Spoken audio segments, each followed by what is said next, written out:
You woke up, made coffee, checked your bank account. Everything felt normal. It wasn't. Every price you paid today, your rent, your groceries, the gas in your car, traces back to one meeting. 1974. A desert. 2 men, no cameras. The agreement they made that day controlled your wallet for 50 years. In 2024, it quietly expired. Nobody told you. They weren't supposed to.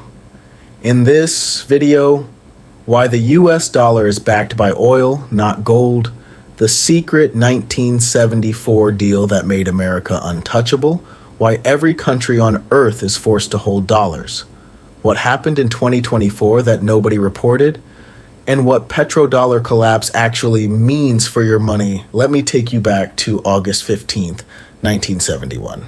It's a Sunday evening. Most Americans are watching TV, and President Nixon interrupts regular programming to make an announcement that, if people had fully understood what it meant, would have caused immediate panic in every bank in the country. He says the United States is ending the convertibility of the dollar to gold. Now let me translate that into plain language. Since 1944, every dollar in your wallet was essentially a receipt that said, this piece of paper is backed by real gold sitting in a US vault. Any country in the world could hand America dollars and get gold back. The dollar was not just paper, it was a promise. By 1971, America had broken that promise. The Vietnam War cost a fortune. Social programs cost a fortune. And the government had printed far more dollars than it had gold to back them. France figured it out first. They literally sent ships full of dollars to New York and demanded gold in return. Other countries started doing the same. So Nixon did the only thing a government does when it can't pay its bills. He changed the rules. The dollar was now backed by nothing, pure paper, pure faith, and the dollar should have collapsed right there. Every economist in the world would have told you that. But then Henry Kissinger got on a plane. It's 1974. America's financial credibility is in free fall. Inflation is destroying people's savings. Oil prices have just quadrupled after the Arab embargo. The economy is bleeding. And into this moment walks Henry Kissinger, Nixon's Secretary of State, arguably the most strategically ruthless man in Washington, with a proposal for King Faisal of Saudi Arabia. The proposal was simple, almost shockingly simple. America says to Saudi Arabia, sell your oil only in US dollars, all of it. Every barrel, every contract, dollars only. In exchange, America will guarantee your military protection, weapons, soldiers, aircraft carriers in the Gulf. The House of Saud stays in power as long as America exists. Saudi Arabia agrees. OPEC follows. And just like that, the dollar has a new backing. Not gold, oil. Now think about what this meant for every other country on earth. Let's say you're running Japan in 1975. Your factories need oil to run. Your people need oil to heat their homes. You have no choice. You need to buy oil. But oil now only costs dollars. So before you can buy a single barrel, you have to buy dollars first.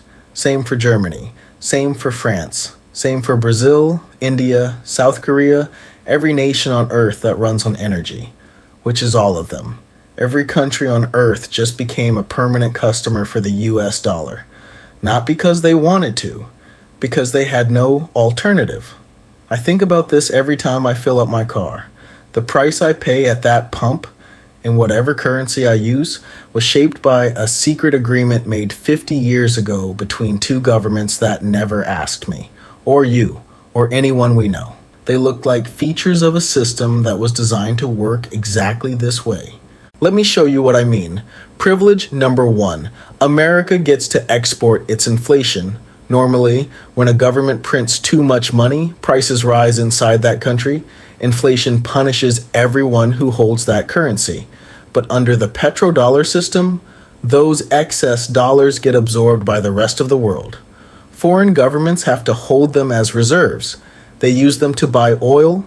They recycle them into U.S. Treasury bonds. America prints. The world holds the bag. American consumers pay less than they should for almost everything. and they don't even know it. Privilege number 2, America borrows at rates nobody else can access. When every central bank on earth is forced to hold U.S. Treasury bonds as part of their dollar reserves, that's permanent demand for American debt. Permanent demand means lower interest rates. Lower rates mean the U.S. can borrow $38 trillion without the system immediately breaking. If America were any other country but with this debt load, the bond market would have collapsed years ago. Interest rates would be in double digits. The economy would be in ruins. The petrodollar is the reason that hasn't happened yet. Privilege number 3, America can financially destroy any country it disagrees with. Because every major transaction on earth clears through U.S. banks and requires dollars, America can cut any country off from the global economy with a phone call. We saw this with Iran, with Russia in 2022. The U.S. froze Afghanistan's central bank reserves, $9 billion belonging to one of the poorest countries on earth, overnight. No court, no process, one decision. No other nation on earth has this power. It exists entirely because of a deal made in a desert 50 years ago. Privilege number 4, the military that enforces all of it. The United States spends more on its military than the next 10 countries combined.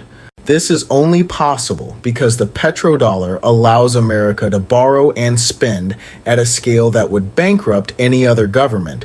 The military protects the petrodollar.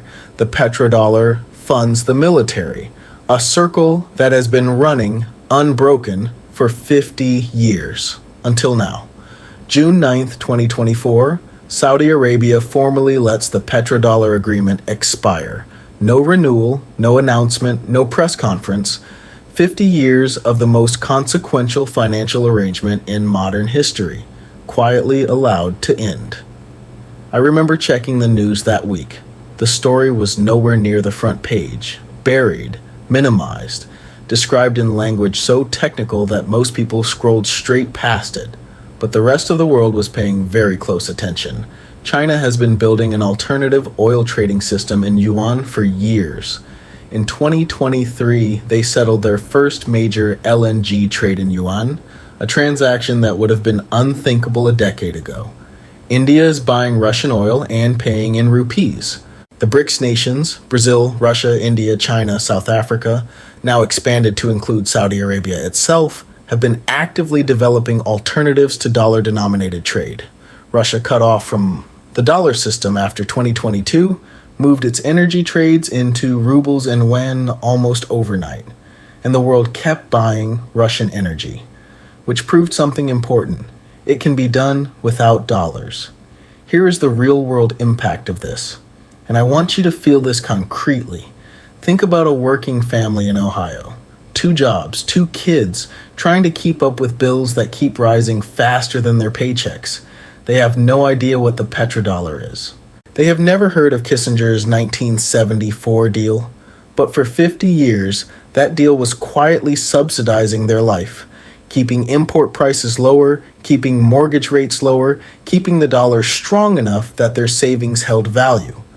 As that subsidy erodes, and it is already eroding, the prices they pay go up. The rates on their mortgage go up. The value of whatever they manage to save goes down, not because of anything they did, because a deal they never knew existed is coming apart.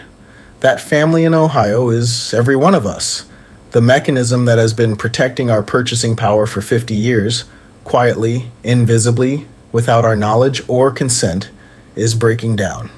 I want to be honest with you here, because this is where I see a lot of channels go wrong. They take a real story, a genuinely important story, and turn it into apocalypse content. Dollar collapse tomorrow? Buy gold? The end is near? That's not what this is. The dollar is not collapsing next week. Reserve currency transitions take decades. The dollar still represents roughly 58% of global foreign exchange reserves, down from 73% in 2001, but still the dominant currency by a significant margin. But here is what I can tell you with complete confidence. The direction is not ambiguous. Central banks around the world bought more gold in 2022 and 2023 than in any year since 1967. They are not doing that because they are confident in the current system. They are doing that because they are quietly, professionally preparing for a world where the dollar is less dominant than it has been. The US government's own response tells you everything you need to know. The reason American sanctions have become more aggressive, more frequent, more sweeping is partly because the window to use dollar dominance as a weapon is closing. Every country that gets sanctioned is a country with a powerful incentive to build an alternative to the dollar system. They are building it. Right now, transaction by transaction. And what does all of this mean practically? For you, it means inflation is not going away. As global demand for dollars slowly decreases, more of the money America prints stays inside America, more inflation at home. The Fed raises rates to fight it. Higher rates mean higher mortgage payments, higher credit card interest, higher cost of every loan you carry. It means the national debt becomes more dangerous. The 38 trillion, that debt is manageable right now, partly because foreign governments are forced to buy U.S. bonds. As that compulsion weakens, the U.S. has to offer higher returns to attract buyers, which makes the debt more expensive to service, which means either higher taxes, deeper cuts to everything from healthcare to infrastructure, or more money printing. There is no fourth option. It means your savings are quietly being taxed in a way that never shows up on your tax return. Currency debasement is the oldest tax in history. Governments have been doing it since Roman emperors started shaving silver off their coins. The petrodollar delayed that tax for Americans for 50 years by exporting it to the rest of the world. The rest of the world is no longer accepting delivery. I'm not telling you this to frighten you into doing something reckless. I'm telling you this because the people who designed this system, the people who have benefited from it most, are already adjusting, already repositioning, already moving into assets that hold value when paper currencies weaken. They are not worried about dollar collapse. They are prepared for dollar decline. You just learned what most economists won't say out loud. This channel exists to say it anyway. Subscribe, or keep trusting the people who never told you any of this existed. Nobody taught us this in school. A 50-year deal made by two men in a desert decided the price of everything you've ever bought. Think about that.